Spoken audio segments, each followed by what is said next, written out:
अस्सलामुअलैकुम। खैरियत से हैं मेरे सभी इस्लामी भाई। इन बातों को देखकर, ये तीन चार बातें ऐसी हैं, इन बातों को देखकर और सोचकर दुख भी होता है और खुशी भी होती है। दुख किस लिए होता है?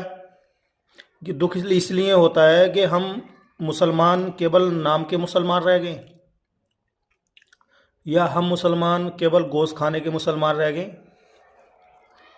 या हम मुसलमान केवल दावतें उड़ाने के रह गए, या हम मुसलमान दहेज लेने के रह गए, मुंह से मांग मांग कर लोंडियों वालों पे अत्याचार करने के मुसलमान रह गए।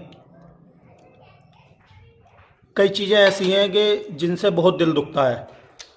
और खुशी, जो बात है खुशी की बात यह है कि जब जुमा आता है ना, जुमा, मुसलमानों को मस्जिद में देखकर बड़ी खुशी होती है, बहुत खुशी होती है, क्योंकि मस्जिद फुल हो जाती है।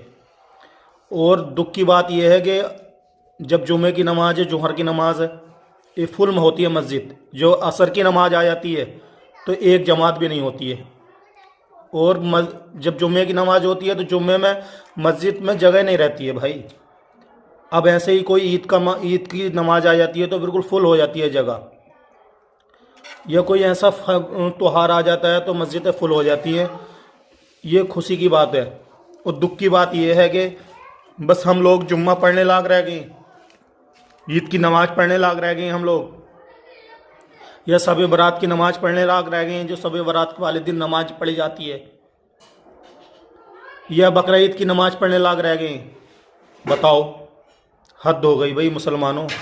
जिन्हें 100% मुसलमानों में कम से कम 70% मुसलमान ऐसे हैं मेरे भाई, जो केवल ईद की, जुमे की, या बकरा ईद की, या कोई वैसा टाइम आ जाता है उस टाइम की नमाज पढ़ते हैं। 30% लोग ऐसे हैं जो सब नमाजें पढ़ते हैं, सब नमाजें पाँचों वक्त की भी पढ़ते हैं। 30% पूरी दुनिया में ये लगा हुआ। बड़ी हद हो गई, बहुत ज़्यादा हद हो गई। फिर कहते हैं कि मुसलमान पिट रहा है, इधर मारा जा रहा है, जगह जगह परेशान है मुसलमान। परेशान क्यों ना हो? जहाँ से तुम्हारी हमारी परेशानी दूर होगी रब की बारगाह से, वहाँ हमने झुकना छोड़ दिया, अल्लाह पाक से मांगना छोड़ दिया, और इधर आधर की बातों में लग गए। कोई कुछ बता देता हो तो उस बात को चले जाते हैं। मज़ारों पर लाइन लगाए पड़े हैं चादरों की, पैसे के मारे पाट दी गुल्ला के मज़ारों की। बताओ, हद हो गई।